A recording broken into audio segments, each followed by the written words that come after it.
Ballet powstał 11 lat temu.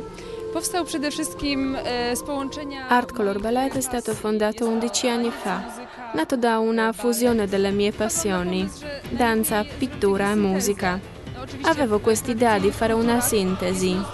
Ovviamente nella cultura antica ritroviamo tanti esempi della pittura sui corpi, ma io cercavo di applicarlo sulla stilistica contemporanea per inserirlo nella danza moderna e classica, con le scenografie estese e sviluppate, con un particolare sistema di luci.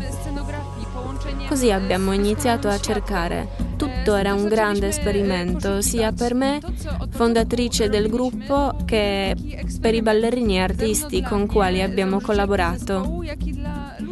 Questo si è rivelato un grande successo.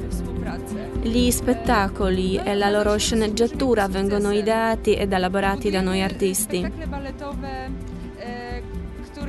Progettiamo anche le scenografie e così promuoviamo questo tipo d'arte in Polonia e in tutta l'Europa. È già terza volta che abbiamo vinto il primo posto in Fluor Effect UV nel Festival internazionale di body painting in Austria, dove abbiamo avuto la possibilità di presentare l'arte del body painting accompagnata dalla danza ad un pubblico molto vasto.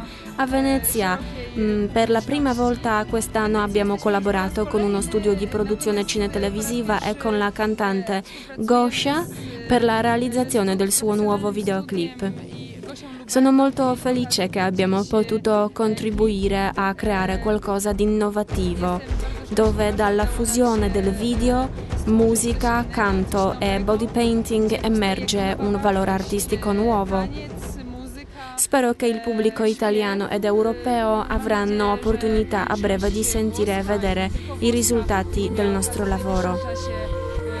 Le nostre creazioni a volte si rivolgono ad esigenze individuali oppure in forma di cooperazione con i musicisti, attori e artisti. Le pesanti prove per gli spettacoli sono nostra quotidianità. Esercitiamoci e facciamo ricerca per poter scoprire e acquisire i nuovi modi di espressione e rappresentazione.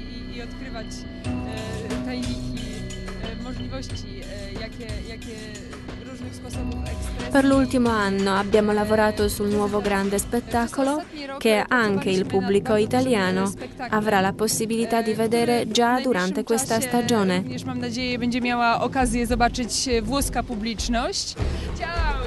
Ciao, a presto! Zapraszamy do teatru na nasze spektakle.